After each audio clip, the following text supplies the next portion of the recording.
CP3? CP3? Ouais.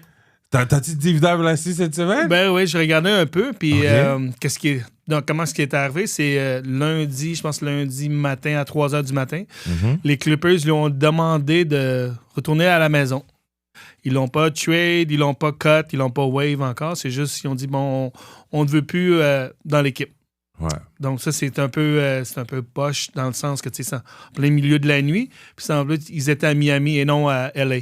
Ouais. Ben, il y a aussi le fait que, parce que Chris Paul, c'est théoriquement, mais pas théoriquement, Chris Paul, c'est le meilleur joueur de l'histoire de l'équipe de la franchise des Clippers. Ouais. So, si tu regardes la franchise des Clippers, franchise poubelle, mal gérée, comme je l'ai dit. Hey, c'est pas parce que je suis un fan des Lakers, je dois toujours préciser, parce que donc, les Clippers, OK, sont mal gérés, ou ils gèrent mal aussi, pas mal, qu'est-ce qui arrive avec leurs stars. Donc, Blake Griffin, qui était, je dirais, le deuxième meilleur joueur de l'histoire des Clippers, on lui avait fait une présentation comme quoi qu'il allait être retired, son jersey Clipper allait for dans les life, Raptors, ouais. Clipper for life.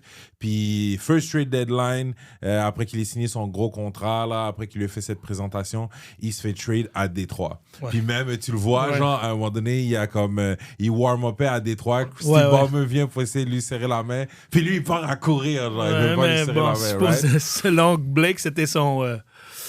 c'est ça qu'il fait. Il l'a pas vu, Blake. Ouais, il l'a pas il vu, a pas vu, il dit que c'est mais sa bon, routine, mais mais bon, ouais, c'est sa yeah, routine, we're not mais bon. done, we're not done. Mais bon, non, So exact. là, on a ça. On a Paul George. Paul George, qui, Kawhi Leonard était toujours continuellement blessé. Puis la fois où ils ont été en finale de conférence, c'est Paul George qui les a amenés là parce que Kawhi s'est blessé dans la série des semi-finals. C'est lui qui a gagné avec eux et qui les a amenés en conférence de finale de l'Ouest il y a quelques années.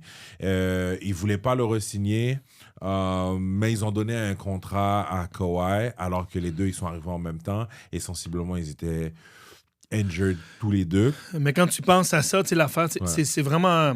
Comment pas poche, mais c'est quand même très, très bizarre qu'ils n'ont pas re-signé Paul George ou ils l'ont pas trade l'année d'avant. Ouais. Pour tout ce qu'ils ont donné pour l'avoir, je veux dire, c'était Shea Gilgeous-Alexander, Yep. 5 first-round picks, puis Yeah, je pense swap. 2 autres swaps. Yes. Donc, c'est immense pour avoir rien en retour qui soit parti. Rien. Tu sais, les mains vides. Ils n'ont rien reçu. Donc, c'est très, très poor management, selon moi. Là. Ouais. Puis c'est ça. Donc, souvent dans la NBA, les gens regardent les franchises, les stars regardent les franchises, comment ils traitent leurs anciennes stars, comment ils traitent les joueurs qui ont donné, sacrifié beaucoup pour la franchise et voir qu'est-ce qui leur arrive. Donc, au niveau des Clippers, tu sais, Clippers se voulait une organisation pro-players, friendly, tu sais, donc...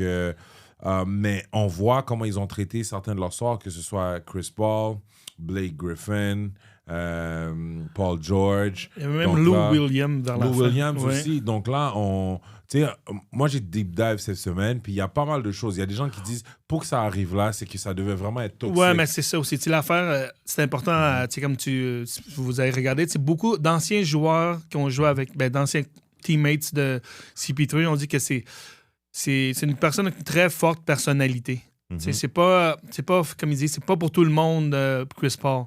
Tu sais, c'est un leader, c'est quelqu'un qui dit ce qu'il pense, autant aux coachs, aux joueurs et même au upper management. Donc, ça irrite certaines personnes. Mais quand tu gagnes, puis quand ça va bien, ça va. Mais tu sais, comme selon moi, tu sais, qu'est-ce qui arrive en ce moment, c'est comme c'est un joueur un peu à la fin de sa carrière, il y a 40 ans. Il a re-signé avec les Clippers pour...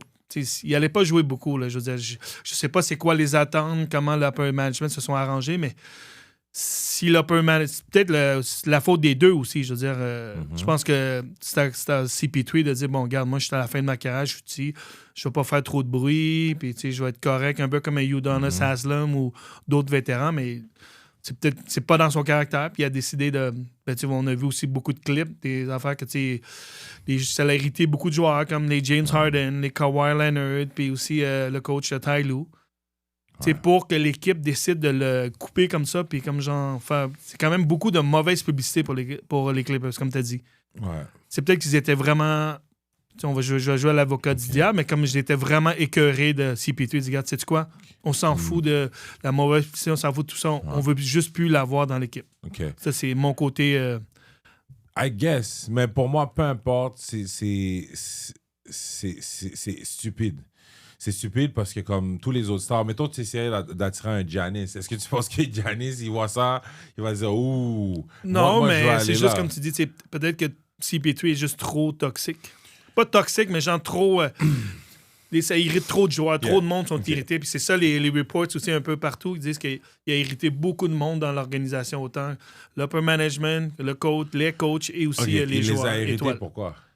Ben, parce que c'est un gars qui dit ce qu'il pense. Comme il dit, bon, regarde, c'est pas comme ça qu'on fait ci. Parce C'est qu'il un tolère leader. pas la médiocrité. Oui, mais t'es plus un joueur qui joue beaucoup. T'es plus comme une star. C'est Quand vrai. t'es une star, On puis t'es tolère un certaines joueur, choses. on va tolérer. Ok. Mais quand t'es rendu un peu à la fin de ta carrière, t'es plus vraiment le joueur qui joue à peine. Tu joues à peine, quoi, 5 à 10 minutes par match. Des fois, s'il n'y a pas des DNP aussi. Mais c'est ça. Mais bon, tu sais, les Clippers, ils ne gagnent pas non plus. Je veux dire, si les Clippers, c'était 16 et 5, on n'aura peut-être pas cette conversation, mais ils sont 5 et 16, donc ils s'en vont nulle part. Puis en plus, t'as ça. Moi, si je dois faire un macro puis un micro-analysis de tout ça, tu sais, la première des choses que je dirais, c'est que quand on regarde Chris Paul, il vient 21e saison finir aux Clippers. C'est le meilleur joueur de tous les temps de cette franchise-là. 100%, comment je pourrais dire, son jersey allait être retired aux Clippers et aller dans les Raptors, right? Donc, tu sais, mais Chris Paul, c'est un gars qui ne tolère pas la médiocrité et les gens qui n'ont pas des good habits. On regarde Chris Paul et James Harden, ça avait mal fini.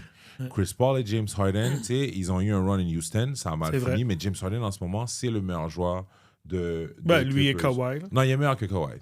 OK, bon, bref. Whatever. Mais aussi, c'est lui qui joue. Kawhi, c'est un part-time player. Un touriste. Donc, part-time player. Mais, bref, là, t'as ça. Déjà, c'est quelque chose qui aurait fallu être vérifié. Non, mais ça, c'est les Clippers dès le début. Qui aurait dû vérifier ça. Dès le début. 100% si ça allait être correct, si Chris Paul allait être capable de juste enjoy. Deuxième des choses, quand t'es le 15e homme, quand t'es juste une mascotte, à la Adonis Hassim, t'es juste payé pour être une extension du coach. Parce que les 5 meilleurs joueurs, ils doivent carry l'équipe. Le 6e homme, six man, lui, il doit amener un spark of the bench. Le 7e et le 8e, c'est généralement aussi, tu sais, pour relief, des role-players qui relief les stars, qui ont besoin d'un breather, exactement. Mais quand t'es le 15e homme, ta job, c'est d'être une extension du coaching staff et de babysit les joueurs. Right? De babysit les jeunes joueurs, leur montrer certaines choses, show them the ropes, puis leur dire, hey, je sais que le coach a demandé ça, c'est pas facile, mais tiens, on va le faire ensemble, ou je vais te montrer ce qu'on va faire. Selon les reports qui est sorti, Chris Paul, il y a plusieurs fois, il n'était pas d'accord avec le coaching staff ou certaines choses. Puis il y a une histoire qui est sortie que, par exemple, Kawhi se faisait défoncer par Klay Thompson un match, puis Chris Paul est comme, yo, il n'est pas capable de défendre Klay, là, il n'est pas encore, je sais pas, 100%. Il n'est pas chaud, c'est pas 100%. So, switchons le assignment. Puis, pareil que c'est ça qui a été fait, mais vous savez, dans une équipe de basket, il y a le head coach, mais des fois, tu as le offensive coach, defensive coach, puis un assistant coach qui est plus chargé de ça. Puis, c'est Van Gundy. La défensive, oui. Qui s'occupe de la défensive. Puis là, il leur a dit, le lendemain, il l'aurait rencontré, il leur a dit, je sais que par le passé, dans certaines équipes, tu étais comme le meilleur joueur, on te laissait la liberté de faire certaines choses, mais tu n'es plus ce joueur-là, puis on veut pas que tu fasses ça, on s'attend pas à ce que tu fasses ça. Donc, et on aurait eu plusieurs fois, selon ce qu'on a lu, entendu et tout ça, que Chris Paul, il n'aurait pas respecté son rôle qui devait être, bro, t'es la mascotte, enjoy ton retirement tour, puis soit une extension du coach. Il a plutôt essayé d'aller voir des joueurs, puis aussi... Un mutiny, genre. Ouais, mais aussi de hold people accountable. Les gens... vont écouter ce que tu dis en fonction de ta valeur. Prenez-le de quelqu'un qui travaille dans le milieu corporatif. Ta paye et ton pouvoir est toujours relatif en fonction de ce que tu produis et que tu apportes à une organisation. Quand tu es une star, on te laisse faire certaines choses, mais quand tu n'es pas une star, il faut que tu sois adapté. LeBron James, c'est un maître là-dedans. Il s'est toujours maintenu à un niveau où il peut exercer son pouvoir, mais même quand tu vois, tu sais, en ce moment... Il comprend son rôle, il fait pas trop de remous, il dit pas grand-chose, il renvoie. C'est même quand ils ont trade AD, il a dit, moi, je dis rien. Moi, j'ai rien à dire. J'ai vu qu'est-ce qui est arrivé. Moi, je fais mon travail, tout ça. Mais quand il y avait plus de pouvoir et d'influence, Quand il tu était vois plus un jeune. peu plus actif. Ouais, c'est Ouais, normal. exactement. Il y avait Mais plus Chris cette- Paul, des gars comme Chris Paul, Rondo et tout ça, c'est des joueurs qui sont très teigneux, qui sont Ben, très Carmelo stricts et aussi. tout. Carmelo Ouais, et mais, Anthony, tous ces joueurs-là, ils n'ont pas ouais, mais bien fini les ouais, dernières mais années Melo de n'est leur carrière. pas reconnu pour quelqu'un qui get in the face Ouais, of ouais, coaches c'est vrai. Ouais, or ouais. Ça, c'est vrai. GMs. Mais ces gens comme Chris Paul, Rondo, ils exigent toujours l'excellence. Puis ça va quand tu produis. Mais quand tu es le 15e homme qui va jamais jouer, les gens te tune out. En plus, tu sais, tu pointes du doigt. Fait qu'on a entendu que lui et Ty Lue, c'est le coach des Clippers, ils se Ouais. parlaient pas. Donc, Ty Lue a la réputation d'être un player coach. Ouais. Fait que s'ils se parlaient pas, Pendant des semaines. tout le temps là, Plusieurs pendant la semaines. semaine. Fait que parce qu'il paraît que pour lui, il y a eu plusieurs transgressions que Chris Paul a fait pour rebuffer ce que le coaching staff a dit. Ils n'ont pas apprécié. Là aussi, au niveau du general management, que vous allez comprendre dans le milieu corporatif, des choses qui arrivent. Il y a des gens, c'est des professionnels dans leur travail, en étant bons dans leur travail, mais à d'autres personnes, c'est des professionnels à garder leur travail en éliminant les gens qui soit pointent leurs faiblesses et leurs erreurs ou qui peuvent être leur une compétition. Lawrence Frank, pour moi, est un cancer à l'organisation des Clippers. Beaucoup de choses dans l'organisation des Clippers lui revient à ce gars-là. Ouais. Puis, tu sais, comme c'est un gars qui, en tout cas, à un moment donné, Des les mauvaises gens vont décisions savoir, cette année. Mauvaises décisions, mauvais trucs. Ben, en parlant des décisions, on peut parler de la décision de trade Norman Powell au Heat pour pouvoir signer Yeah. Bradley Beal, qui est une catastrophe. Catastrophe. Il y a le truc CP3 ici avec maintenant. Paul George, il y a le truc. Fait que quand tu regardes un peu, c'est un gars qui s'est bien manœuvré et tout le tralala. Mais au niveau de comment certaines choses se passent, tu sais, il y a beaucoup de gens qui commencent à dire, on va regarder un peu qu'est-ce qu'il fait, parce que c'est un peu n'importe quoi. Puis c'est lui qui comme... Parce que Doc Rivers, à un moment donné, il était président et coach. Ouais. Puis Lawrence Frank était son assistant coach. Doc Rivers, on l'a démis de ses fonctions de président pour qu'il reste juste à focus sur le coaching. Lawrence Frank, l'assistant coach, a été promu à président. Puis depuis ce temps-là, c'est lui qui prend les décisions. Ça fait très longtemps, c'est quand même. Ouais. Puis il est là depuis longtemps. Puis c'est lui qui a oversee pas mal de choses que les Clippers. Quand les Clippers étaient Lob City avec Doc Rivers et certaines choses, ils avaient quand même un certain prestige, respect, Ouais. ils étaient compétitifs. Ouais. J'ai pas de honte à l'avouer. Même en tant que Lakers fan, souvent ils nous bottaient les fesses. L'équipe C'était beau à était voir. meilleure, C'est un beau show. C'était entertaining, Ouais. même s'ils n'auraient pas resté en santé pour gagner. Fait que bref, Lawrence Frank, c'est un maître à éliminer. Tu pointes ses flaws, tu pointes son truc. Bon, Non, mais te ça veut dire tasse. qu'il y a du backup de très haut, là.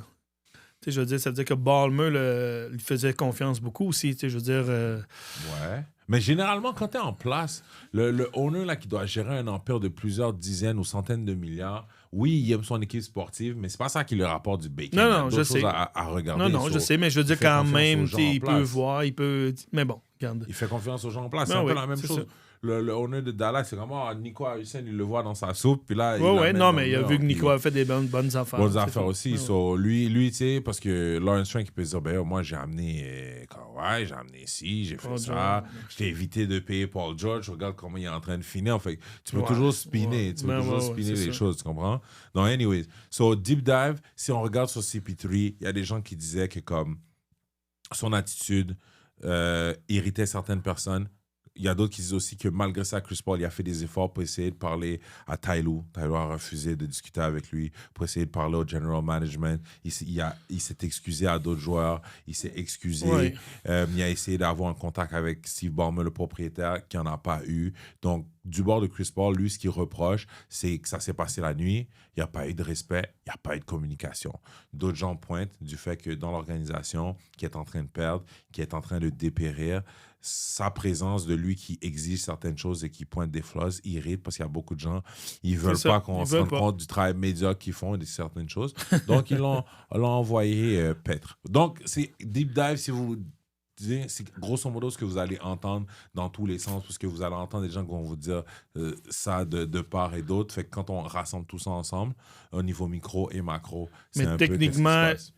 Chris Paul est encore avec les Clippers. Il n'a pas été Yeah. wave, il n'a pas été buyout encore. Ouais. Techniquement, il est là, c'est juste, il est payé à rester à la maison pour Yeah. le moment. Moi je pense que ce qui va soit arriver, c'est que les Clippers vont congédier Lawrence Frank.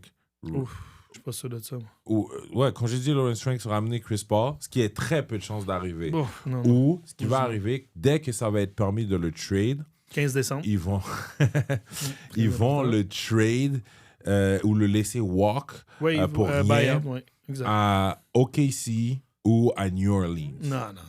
Moi, c'est une bonne place qu'il pourrait aller. Moi, je pense que c'est avec les Rockets. Ils ont besoin d'un point guard qui peut donner un petit 10 minutes par match. Peut-être aider des jeunes joueurs comme Amen Thompson. Puis bon, ça dépend toujours, mais moi, je vois le fit est là. Mais tu sais, avec New Orleans, ça. Non, man. Mais New Orleans, la seule chose, c'est parce que tu sais, il retourne à ses roots. C'est ça. Fait que moi, je pense qu'il va plutôt. Il a fait 3 ans chez les Rockets ou quelque chose comme ça. Mais je pense que OKC, parce que quand les.